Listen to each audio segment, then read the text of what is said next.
Hello, क्या नाम है आपका? भाई पहले तो मतलब रोज तुम सुनते ही हो, रोज सुनते हो तुम, रोज क्या बोलते हैं, और इतना दिन से तुम सुन रहे हो कि तुम सारे हमें जान भी चुके होगे कि हम हैं कैसे। तो एक बहुत सारा धन्यवाद तो सोनवीर सर आपको बोल चुके हैं, हम सबकी तरफ से है। और मतलब कहते हैं ना एकदम दिल से ही है, ऐसा वैसा नहीं है बहकाने को, दिल से ही है बिल्कुल।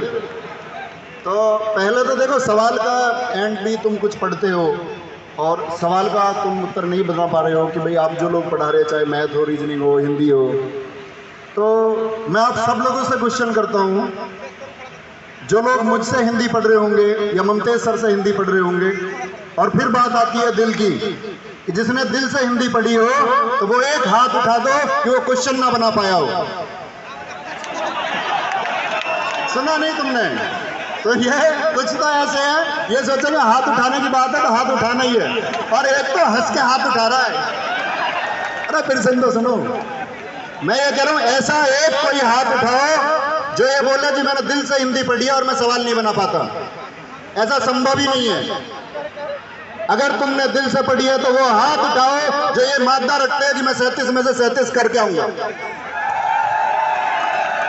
ऐसा हो ही नहीं सकता। और अब इनके प्रश्न को जायज करते हैं, इनका क्वेश्चन कैसे जायज है। दरअसल में जब हम किसी परीक्षा की तैयारी कर रहे होते हैं, आप मान के चलिए कि आप यूपी पुलिस कांस्टेबल के लिए तैयारी कर रहे हैं, तो अगर हम हिंदी की भाषा के प्रश्नों का स्तर देखें तो वो बहुत तरीके का हो सकता है। उसमें पीजीटी स्तर के परीक्षा के प्रश्न हो सकते हैं, वो आपका आप देखोगे भैया ग्रेजुएट लेवल के किसी एग्जाम के स्तर के पेपर हो सकते हैं, आरओ लेवल के क्वेश्चन का कोई और स्तर हो सकता है, एक ग्रुप सी परीक्षा सब इंस्पेक्टर के लिए आप तैयारी कर रहे हो उसका एक स्तर हो सकता है। तो जब हम किसी परीक्षा की तैयारी करते हैं तो सबसे बड़ी बात होती है हमको उसी परीक्षा के लिए तैयार होना। आप कहीं से भी उठा के कोई क्वेश्चन बनाने लग जाओगे तो ये कभी संभव ही नहीं है। आप यूपी कांस्टेबल का मैथ पढ़ रहे हैं तो इसका मतलब ये थोड़ी आप ज्योमेट्री के क्वेश्चन बनाने लग जाओगे, तो सिलेबस से तो क्वेश्चन बनाओगे, और क्या उसका स्तर है उससे बनाओगे। तो मेरे दोस्त, मैं वादा करता हूँ, अगर तुमने दिल से हिंदी पढ़ी है ना, तो जब आप मुख्य परीक्षा दे के आओगे, अभी तो मैंने बोला यूपी कांस्टेबल छोड़ो, आप किसी भी परीक्षा में बैठे होंगे, अभी आप नजदीकी परीक्षा लेखपाल का भी पेपर आपने देखा होगा, नहीं दिया है तो लगा के देखो, और मन से हिंदी पढ़ी होगी तो 24 नहीं, पूरे 25 में से 25% बनाओगे। अभी फॉरेस्ट गार्ड का पेपर हुआ है, 80 क्वेश्चन आते हैं। जिस प्यारे दोस्त ने अगर दिल से हिंदी पढ़ी होगी, अभी तक भी पेपर नहीं लगाया है, तो ऐसा कोई बच्चा नहीं होगा जो 79 करे, 80 में से 80% बना सकता था। तो आप दिल से पढ़ो, स्कोर जो 100% ही आएगा। ठीक है। हेलो,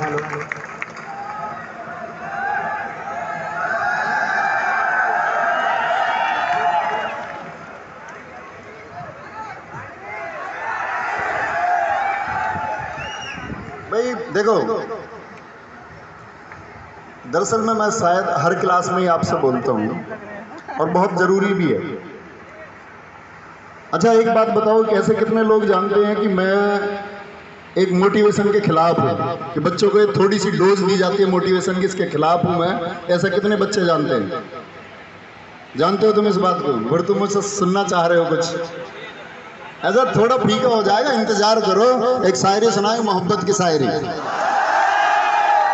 बाकी तुम लोग इतनी मेहनत कर ही रहे हो, 10, 12, 14 घंटे आप लोग पढ़ते हैं, और उस पढ़ने के बाद में भी जब आप सब लोगों को पता है आपके घर की ज़रूरतें क्या हैं और आपके घर की जो स्थिति है वो किस तरह बदलेगी, आपकी मेहनत से बदलेगी। जो अपने घर की स्थिति को जान करके मेहनत करता है तो वो सब कुछ बदल सकता है। उसे मेरे हिसाब से किन्हीं 4 पंक्तियों की ज़रूरत नहीं है। मेरा ये मानना है, इंडिविजुअल, मैं गलत हो सकता हूँ इसमें, लेकिन मुझे लगता है कि जो ज़रूरत समझता है, जो अपनी जिम्मेदारी समझता है, वो सफल होकर रहे, वो उतनी मेहनत करता है। उसे किसी और बाकी चीज़ की ज़रूरत नहीं है कि उसको सुबह उठने के लिए कोई गाना सुनना पड़े, नहीं, वो खुद ही उठ जाए, या रात को सोने के लिए उसे कोई गाना सुनना पड़े, वो सो भी खुद ही जाएगा। तो शायरी सुनाएंगे, अपने चलने दो इतना सब लोगों को। बाकी किसी का कोई क्वेश्चन हो तो बता सकते हैं आप, कोई भी क्वेश्चन, ऐसा कोई जवाब जिसका जवाब ना मिल पाता हो।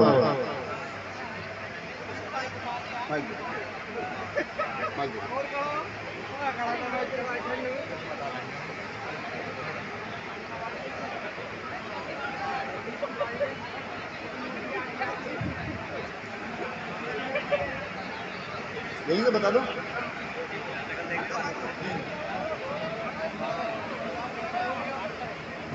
पहले तो सभी टीचरों को राम राम, जो भी आए हैं हमारे अमरोहा में।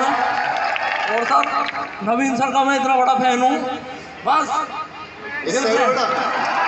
और जितने भी आए हैं ना मेरे साथ, सब जीते हैं एकदम नंबर ये हिंदी में। सर मैंने फॉरेस्ट गार्ड का पेपर दिया अभी, मेरे 72 क्वेश्चन सही हुए 80 में से हिंदी में। लेकिन सर टोटल 141 बैठ रहे, लेकिन सर मैं हिंदी में मेरे 4-5 मतलब टोटल उससे गलत हो गए। लेकिन सर आपसे ही पढ़ी 9 बजे वाली से, कोतूहल चहार दीवारी ऐसे आ गए डायरेक्ट। हाँ, और सर ये कह रहा हूँ रीजनिंग इनसे सर, शर्मा जी से सर। शर्मा जी से? हाँ बस शर्मा जी का लड़का छा गया। सर जी एक ऑप्शन बिल्कुल टाइम से हो गए, बहुत बढ़िया। पहले कर लिया 10 मिनट पहले, लेकिन सर जीके ना हुई थोड़ी सी, उसमें रह गया मामला। लेकिन नहीं सर, हिंदी जीके इतनी थोड़ी भारी सी थी, पर जितनी हुई वो सही हो गई। दो चीजें तुमने बताई हैं। हाँ सर। एक तो तुम बड़े फैन हो, हाँ तो सर, ये जो फैन यहाँ लगा हुआ है इससे बड़े हो? अरे सर इससे भी बड़े हैं सर। इससे बड़े? हाँ ठीक है, बिल्कुल दिल से है, मनने को आज भी तैयार है सर, बता दियो। और है ना सर मेरा अमरोहा भी। Thank you. ठीक है सर, थैंक यू सर। अंकित वाटी सर, राम राम। नाम तो बता के जाओ। बहुत बढ़िया। कोई और भाई? हाँ जी, सबसे पहला मेरा राम राम है। अंकित वाटी की जितने भी गुरुजी बैठे हैं सब है मेरा राम राम है। नवीन सर जी, मेरा आपसे यही क्वेश्चन है जी सर। मैं ऐसी फैमिली से हूँ क्या, मतलब खाते पीते घर से सब होंगे, पर मेरी भी जमीन जायदाद सही है, कोई दिक्कत ना। चाचा मेरा मतलब केस वेस लगाना चाहे तो हुआ हुआ ऐसे ही है। तो सर ये बताओ, पढ़ाई में भी ठीक ठाक हूँ, कोई दिक्कत ना। पर सर चाचा 6 महीने ना बीतते कभी केस कर दें। अभी 1 साल पीछे मैं दिल्ली से रहा, 4 साल रहा हूँ मैं, तो चाचा हन्ने केस करना चाहा मौके। सर कैसी करके फंद काटो, जैसे मतलब आपने बताया, एक बार हिंदी क्लास ले रहा हूँ मैं, तो आपने बताया कि मतलब आपकी फैमिली भी मतलब शरीक हूँ मैं ना, जैसे शरीक तो ये हो न आगे न बढ़ जाओ, समझे ना सर। तो सर यही सीन मेरी गैल है, तो मैं कहा करूँ ऐसे? मैं बताऊंगा भाई कहाँ करनी है, प्रश्न खत्म होगा। सही है, सुनो देखो भाई, सुनो क्या करना है तुम्हें, मैं बताता हूँ। तुम्हें करना ये है कि तुम जो सारी चीज सोच रहे हो, ये सोच रहे हो ना जिंदगी में सफल होना है। बिल्कुल सफल होना चाहते हो? सफल होके उनके मुंह पर मुकदमे फर्जी लग रहे हैं। फर्जी कहा भी तो मतलब 73-75 हो गए हैं, तो पैसा दे देगा हो गया। फर्जी मुकदमे लग रहे हैं ना, मुझ पर बहुत फर्जी मुकदमे लगे और मैं कामयाब हूँ। सोचो ही मत कुछ भी, बहुत लगे, बहुत सोचने की जरूरत ही नहीं। अगर तुम सत्य के साथ हो ना तो तुम्हें कुछ सोचने की जरूरत नहीं पड़ेगी, अपने आप रास्ता मिलेगा। तुम्हें करना यही है बस सर, इसके अलावा कुछ करो ही मत, पढ़े ही जा बस। सर बहुत सारे प्लेटफॉर्म देखे मैंने, भजन और मोटिवेशन दे मैं। खड़गपुर का देखा? खड़गपुर का नहीं, खड़गपुर को ना देखा। नहीं देखा? बताओ चलो। तो सर मतलब बहुत सारे मोटिवेशन दे मैं, बहुत सारे प्लेटफॉर्म ऐसे, लेकिन अपना तो यही प्लेटफॉर्म रहा। मैंने पहले मतलब हमारे भाई साहब लगे हैं, मतलब भाई साहब चीज़ा क्या मैं ऐसे, तो तहरी लोंडिया तहरी। तो सर मोरल सर मेरठ से वो कैंसर के खत्म हो गए, पहले उनसे ऑफलाइन लेकर रहे हम। Amit moral sir? हाँ जी, वो कैंसर से खत्म हो गए लॉकडाउन में। तो उनसे बाद में हमारी दीदी कहने लगी कि भैया भाटी सर हैं, उन पे जैक चिपक जा, वही करवा सके तेरा कल्याण। गजब गजब गजब गजब। तो भैया मेरा तो एक ही कहना है, जब जिंदगी हो झंड, जब जिंदगी हो झंड, तो क्या खाक समझ में आएगा भजन हो मोटिवेशन। ठीक है सर। तो सर ये मोटिवेशन मैं ना मानते ही ना कुछ भी। जो परिस्थिति, सांझ को जाऊंगा पढ़ाऊंगा 1 बजे तक, 1 बजे तक पढ़ाऊंगा बालकों को, फिर उसके बाद जाकर लाइब्रेरी जाऊँ। पहले लोहिया सर की जाकर लाइब्रेरी में, अब जो अपने घर ही पढ़ लगूँ। ठीक है सर।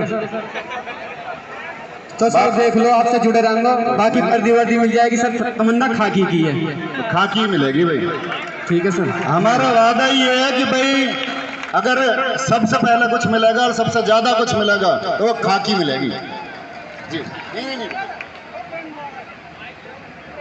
तो भाई देखो, भाई की सारी बात ठीक है, बस मुकदमे से ही डर रहा है थोड़ा। डरे मत भाई, सब कुछ बढ़िया होगा, जरूरत ही नहीं कोई।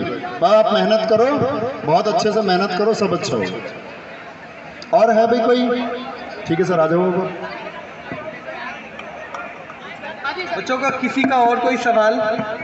हाँ चलो, माइक पुलकित, माइक पहुंचवाओ। बच्चों कोशिश करो कि जहाँ आप 4-6 लोग बैठे हुए हैं वहाँ अपना एक सारा कंसल्ट करके एक सवाल बता दो, क्योंकि ये तो संभव नहीं है कि सारे ही बच्चों से ले लिया जाए ना। और कोशिश करो जो ज़्यादातर बच्चों के काम का सवाल हो, है ना, तभी इस जो हमारा ये मीट है, तभी इसका बच्चों जो पर्पज है वो ज़्यादा सफल हो पाएगा। चलो पुलकित दे दिया माइक। हाँ चलिए गुड़िया, अपना नाम बताना है बच्चों। आप यहाँ कम से कम ये बताइए कि कितनी दूर से आप आए हैं हमसे मिलने के लिए। मेरा नाम सपना सुमन है, मैं मुरादाबाद से आई हूँ आपसे मिलने। तो सर ये जो अभी भाई आए थे वो अपनी समस्या बता रहे थे, तो इनसे मैं यही बोलना चाहूँगी इतना परेशान ना हो कि ईश्वर जो करता है अच्छा नहीं बहुत अच्छा करता है। तो कहीं ना कहीं वो रास्ता निकाल ही देंगे, अगर आप सही हो तो कोई ज़रूरत नहीं है, क्योंकि अगर सोच सकारात्मक हो तो बोझ उठाने की क्षमता बढ़ जाती है। बहुत बढ़िया गुड़िया, बहुत बढ़िया। हेलो जी भाई, अगला सवाल बच्चों। सभी गुरुओं को मेरा चरण स्पर्श।